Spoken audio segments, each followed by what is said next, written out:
Welcome back, and you want to know where it all began. It started in 1997 with the FIA GT Championship.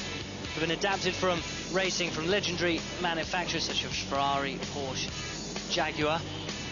The entry into the GT Championship is restricted to Grand Touring cars and Series Grand Touring cars only. It's a one-class design, and after the spectacular GT1 cars, domination of 97 and 98, it regroups around the GT2 class. We've received many entries. There should be around 40 cars on the grid, with very exciting makes such as Ferrari against Porsche, against Lister Jaguar, against Chrysler Vipers and Lamborghini. So it will really be the dream cars on show. And that's how they're all set up. The idea is to have a one design car. You want to have it as though it was a production model with a minimum amount of tinkering.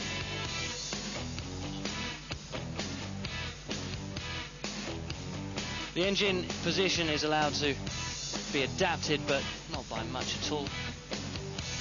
The idea is to carry the maximum amount of fuel of 100 litres.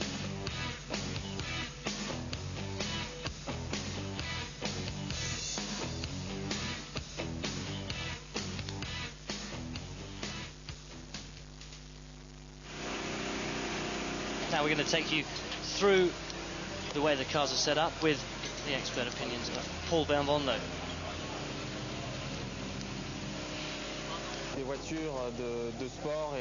Sports cars are manufactured on production. There aren't many of them, but they're still part of the whole series. We've improved their engines, but it's still a production engine, a bit more efficient than the original one, but nonetheless it's still a production engine. On the other hand, we can't change anything on the chassis. We have to keep the suspensions in place, and the suspensions themselves must stay the same. The car is just a bit lighter than a production car and a lot more rigid. Here you see the cockpit. As I said, you see some of the plastic pieces coming from the original production model. I would say that there's one thing we have kept from that original production line. Here you see what we call the switch box, where you can find all the relays to fuel pumps, contact switch, windscreen wipers, defroster radio, etc. We have everything there close at hand with a master switch. Here's the steering wheel, the radio, a digital notice board readout with all the information concerning the engine speed, temperature, speed, lap time, gearbox ratio, oil pressure, and the like.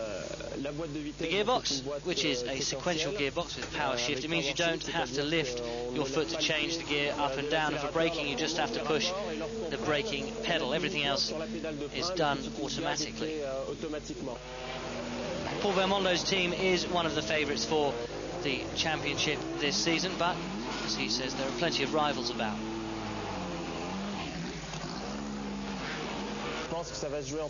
I think the battle for the championship will be between three manufacturers: Viper, Ferrari and Lister Jaguar.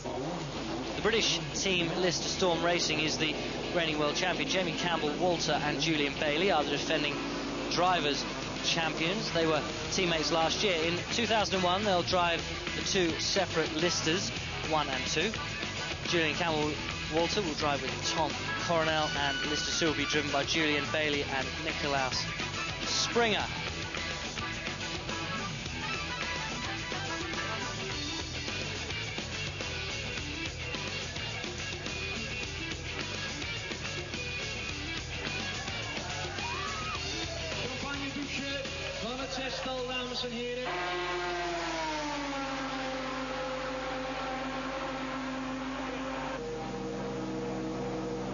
Florence Pierce, the team director.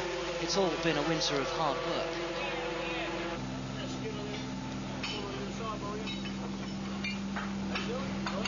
You've got the new 2001 version. What technical innovations have been made? You know, we've just addressed all the problems that we thought we had last year and tried to improve the performance. The car's gone quite well in testing, and I'm quite happy at the moment with the progress that we're making. But no technical wizardry that you'd be able to explain without giving secrets away? Not really. Are you confident that you will be able to repeat your championship winning performance? Yes. You know, I come to win, nothing else. And if I don't win, I'll be disappointed. The new qualifying system will start at Monza for the FIA GT series. After a first qualifying session, the fastest from each category in the GTs and NGTs will take part in a super pole position. Each car will have a full lap to determine the top 12 positions. The other cars will take part in a traditional qualifying session to determine the rest of the grid. What do you make of the slight rule changes this year, or the slight rule changes within the qualifying, that there's going to be the Super Bowl? Are you looking forward to that? It's exciting. I think it's exciting for the TV, especially the Eurosport viewers. It's exciting for the drivers, but our car's not great at bringing the front tyres in, so it'll be difficult for us, and I think easier for the Vipers because they're generally softer cars. They generate heat in the tyres quicker. We'll see. I mean, it's a new dimension. It's come from touring cars, obviously, and yeah, we're looking forward to it. It's something new and different, and we'll see how we get on. The NGT champions last year, the French team of Labre, and they compete now in the GT category, having purchased a new brand of Chrysler Viper. Christophe Boucheux of France is an experienced GT driver. He's a Formula GT1 Mercedes privateer.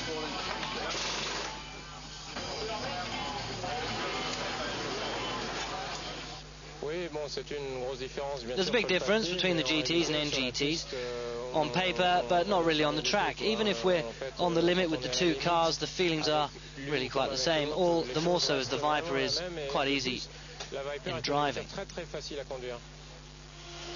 Last year, the Monza 500k race was the third round of the championship, despite the heavy rain during qualifying.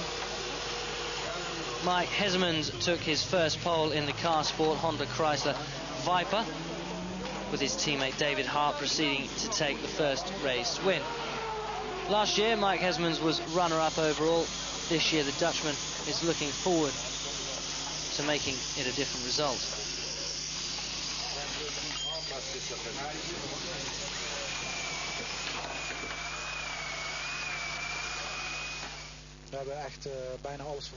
We've changed almost everything on the car. It's the first time we've driven with it, and it's okay so far. Made it a lot quicker? I think so, and I hope so. Hesselmans will be driving this year with the young driver Jeroen Fligmolen, a former Formula Parma Audi driver.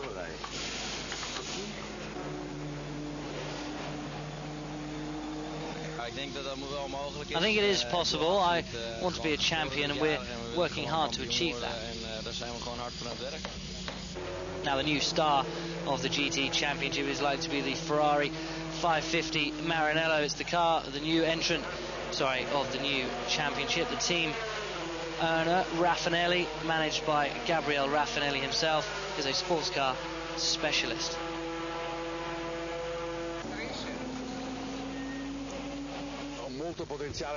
The car has great potential, he said. We still have a lot to do on the car. We have a new solution and even some old ones to improve on. I hope we will keep getting better and better during this season. We'll do our best to make the car as fast as possible. The Ferrari will be driven by the Italian squad Mimo Citarella, who raced the team's sports prototype last year, and his fellow countryman Emmanuel Nespetti, the former Formula 1 driver from 1992.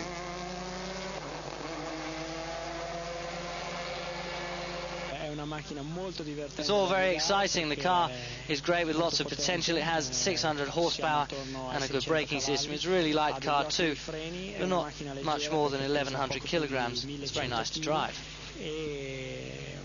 Una macchina che dà grandi soddisfazioni quando sei al volante. Belgian Mark Douay and German Günther Blieninger will share the Ferrari number 6 car. The second car is completely new, so the team only finished testing last Tuesday. A total of 16 GT cars will take part in round 1 in Monza.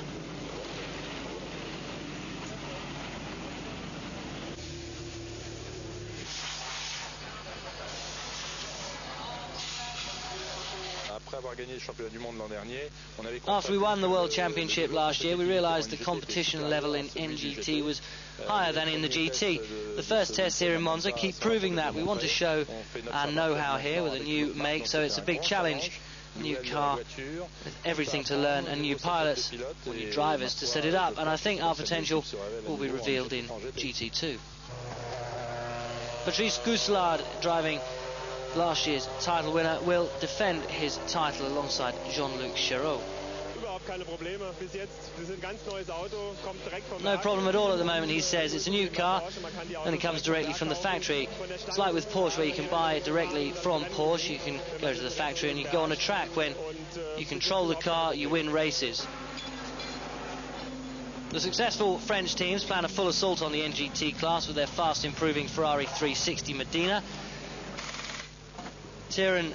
David Tyrrhen, from France, and Christian Pescatori will be at the forefront of their challenge with a second car for the Italians.